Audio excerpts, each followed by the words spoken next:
देखो इसमें हम लोग देखेंगे कि संसार जब नष्ट हो गया तो इस संसार को फिर एक नए जन्म देने वाले दो व्यक्ति मिलते हैं, एक श्रद्धा मनु। श्रद्धा एक स्त्री का नाम है और मनु एक पुरुष का नाम है। मनु बहुत उदास मन से बैठा हुआ है। उसके पास श्रद्धा जाती है और पूछती है कि तुम इतने उदास क्यों बैठे हुए हो, बताओ उदासी का क्या कारण है। तो का पूछती है और हम लोग पढ़ते हैं। श्रद्धा मनु के पास जा रही है। मनु बहुत उदासीन मन से बैठा हुआ है। उससे पूछती है कि कौन तुम, संस्कृति जलनिधि तीर, तरंगों से फेंकी मणि एक, कर रहे निर्जन का चुपचाप, प्रभा की धारा से अभिषेक। वो पूछती है कौन तुम, मन करे कौन तुम कौन हो। मनु से श्रद्धा पूछ रही है तुम कौन हो। संस्कृति का मतलब होता है, छोड़ तो गिर गया तो। संस्कृति का मतलब होता है संसार होता है। आज जल निधि का मतलब होता है सागर। जल निधि का मतलब क्या होता है, सागर। और तीर माने होता है किनारे। कहते तुम कौन हो, तुम इस संसार रूपी सागर के किनारे क्यों बैठे हुए हो। जल निधि माना होता है सागर, जहाँ पर जब बहुत अधिक जल का खजाना हो। जल मान जल निधि माने खजाना, सागर। तो माने श्रद्धा मनु से कहती है कि तुम कौन हो और तुम इस संसार रूपी जो सागर है इसके किनारे पर क्यों बैठे हुए हो। फिर कहती है कि तरंगों से फेंकी मणि एक। जैसे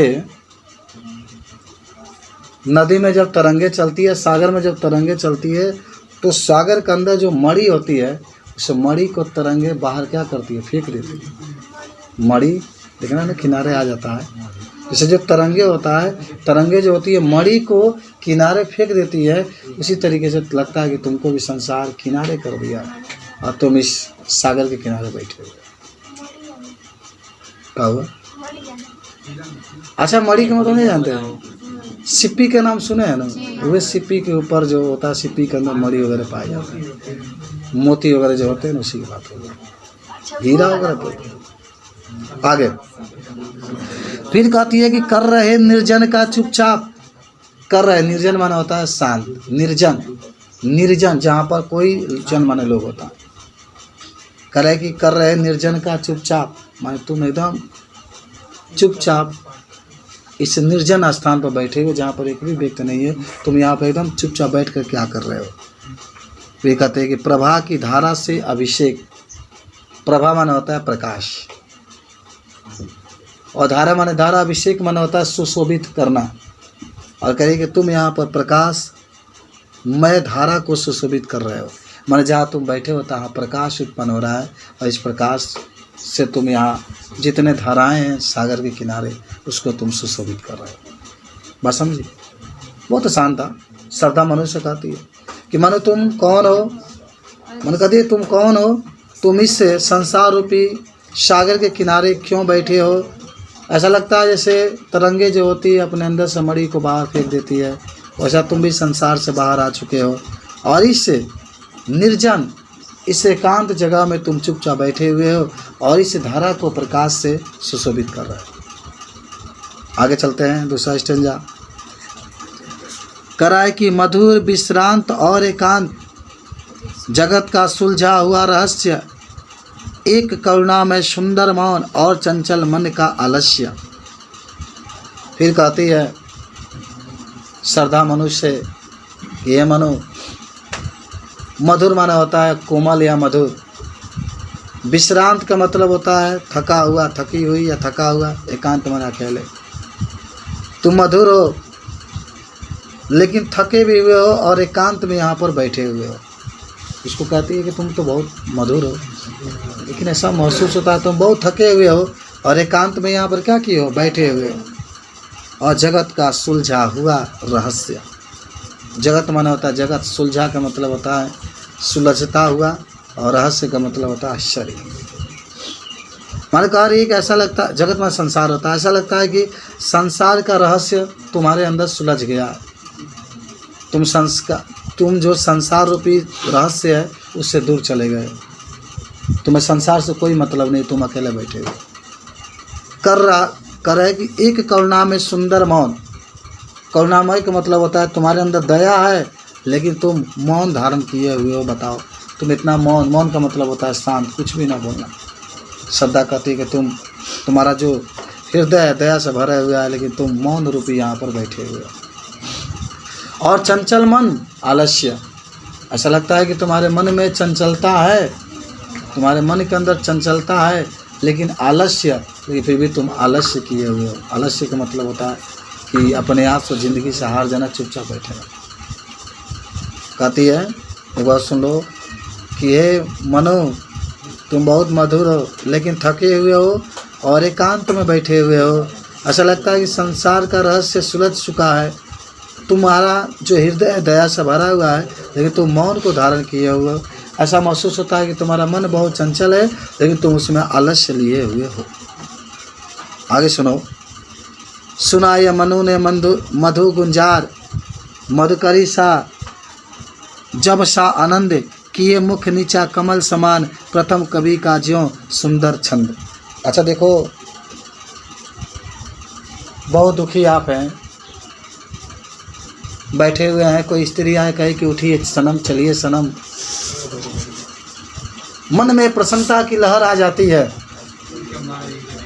और ऐसा लगता है कि अब हमारे अंदर खुशी का लहर आने वाला है। पहले दुखी मन से बैठा हुआ था बेचारा, अब श्रद्धा गई है उसके पास, उसके मन के अंदर उत्साह उत्पन्न कर रही है कि तुम अकेले क्यों बैठे हो। अब पहला बार जब बैठे हुए एकांत में कोई लेडीज़ डिपार्टमेंट आए या कहे कि सुनिए ना, अरे उठिए ना, हमारे साथ चलिए ना, तो समझिए कि कैसा महसूस होगा। उसका मुख लगेगा कि कमल के समान है, उसका मुख कैसा लगेगा, कमल के समान है, और उसकी आवाज़ लगेगी कि हाँ हारमोनिया बज रहा है, इस तरीके का। ऐसा इसको भी महसूस हुआ। देखो कह रहा है कि सुना ये मनु ने मधु गुंजार, गुंजार में रहता है आवाज़। मनु ने जब श्रद्धा की मधुर आवाज़ को सुना, मनु ने जब श्रद्धा के मधुर आवाज़ को क्या किया, सुना, तो क्या किया, तो मधुकरी सा जब आनंद। देखो मधुकरी का मतलब होता है भौरा, मधुकरी का मतलब क्या होता है, भौरा।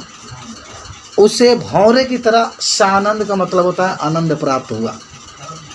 माने इसका कह सकते हो कि जब उसने पहली बार मधुर आवाज़ किसका सुना, श्रद्धा का सुना, तो उसका आवाज़ सुनते उसका मधुकरी सा माने आनंद प्राप्त होने लगा, भौरे की तरह उसको आनंद प्राप्त, बहुत अधिक उसको आनंद प्राप्त हुआ उसकी आवाज़ जब सुना तो हैं। हाई देखिए कि ये मुख नीला नीचा कमल समान। अच्छा देखिए पहली बार जब उसका चेहरे को नहीं देखते हैं तो अंदाज़ा लगता है ओ ये तो लगता है कि इसका मुख कमल के समान है। उसके बाद जब ऊपर देखते हैं तो कहते भाई तो घेवड़ा की तरह भी है, तो वैसे ही होता है आपका। कह रहे कि ये मुख नीचा कमल समान, वो अपने मुख को नीचे की हुई थी। कौन कौन कौन, श्रद्धा, और अपने मुख को नीचे की हुई थी और उसका मुख कमल के समान सुंदर दिखाई दे रहा था, सुंदर लग रहा था। किसको लग रहा था, हाँ मनु को लग रहा था। कोई पूछ नहीं रहा था, बेचारी पूछ रही है, तो लग रहा है कि इसका जो मुख है कमल के समान क्या है, सुंदर है। और क्या महसूस हुआ, प्रथम कवि का जो सुंदर छंद, प्रथम कवि जब पहला बार कोई कवि अपने छंद का प्रयोग करके लिखता है तो उसकी कविता बहुत सुंदर होती है। उसी तरीके से उसकी जो आवाज़ थी ना, ऐसा लग रहा था कि कोई कवि है अपने प्रथम छंद की रचना कर रहा है। जो कवि प्रथम छंद की रचना करता है तो उसका छंद बहुत सुंदर लगता है, उस तरह से उसको महसूस हो रही है उसकी आवाज़। समझिए जरा और क्या क्या सोच रहा है भाई। वह कह रहा है कि एक झटका सा लगा सहर्ष। देखो भाई सहर्ष माना होता है अचानक, उसको झटका लगा। किसको, मनु को। किसके द्वारा, श्रद्धा की आवाज़ सुनकर उसको झटका लग गया। क्या किया, हाँ हाँ झटका लग गया। शांत बैठा हुआ था, श्रद्धा गई है, आवाज़ निकालती है और आवाज़ निकलती है उसको क्या लग जाता है, झटका लग जाता है। कहता है कि वाह मैं तो लुट गया, बर्बाद हो गया। निरखने लगे लूटे से कवन, निरखने लगे लूटे से कवन, और ऐसा लगा उसको महसूस हुआ कि निरखने लगे लूटे से कवन, ऐसा लगता है मैं तो अब लूट गया, मैं तो अब क्या हो गया, लूट गया, ये मुझे क्या ले गई, लूट ले गई। जब पहला आवाज़ सुना बर्बाद हो गया, क्या हो गया, ऐसी कहानी बनाया। गा रहा ये सुंदर संगीत, गा रहा ये सुंदर, उनको महसूस हुआ, माने मनु को महसूस हुआ इतना सुंदर संगीत आज तक हम सुने ही नहीं। गा रहा सुंदर संगीत, ये कौन है जो इतना सुंदर संगीत को क्या कर रहा है, गा रहा है, आनंद उसको मिल रहा है। बाबू अकेला कभी दुख में बैठा है और जिसको आप चाहते हो आ जाए, कहीं चलिए ना, तो समझिए कि हाँ, तो वही होता है ना, अकेले बैठा हुआ है, मनु और श्रद्धा उसके पास जाती है और आवाज़ जब बोलती है तो उसको संगीत नज़र आ रहा है। फिर कहता है कुतूहल रह सकाना फिर मौत। कौतूहल माना होता है जिज्ञासा। कौतूहल का मतलब क्या होता है, ये मर्दे कोनो लड़की बोलती है तरह से, तक माने कब तक आदमी शांत रहेगा, अब तो वक्त आएगा ना, तो बोलना तो पड़ेगा ना। तो कह रही कुतूहल रह सकाना फिर मौत। कुतूहल माने होता है जिज्ञासा, जो मनु का जिज्ञासा है अब वो शांत नहीं रह सका, जो मनु का जिज्ञासा है अब शांत नहीं रह सका। और सुनो ध्यान से, और देखा ये सुंदर दृश्य, और ये देखा सुंदर दृश्य, अब अपने जो नेत्र है उस नेत्र को ऊपर करके वह किसको देख रहा है, श्रद्धा को देख रहा है, मनु श्रद्धा को देख रहा है। तो जब देख रहा है तो उसको बड़ा सुंदर दृश्य दिखाई दे रहा है। मान समझो कि बहुत सुंदर दृश्य नजर आ रहा है, किसको देख रहा है, तो श्रद्धा को देख रहा है। जब मनु श्रद्धा को देख रहा है तो बहुत सुंदर दृश्य उसको दिखाई दे रहा है।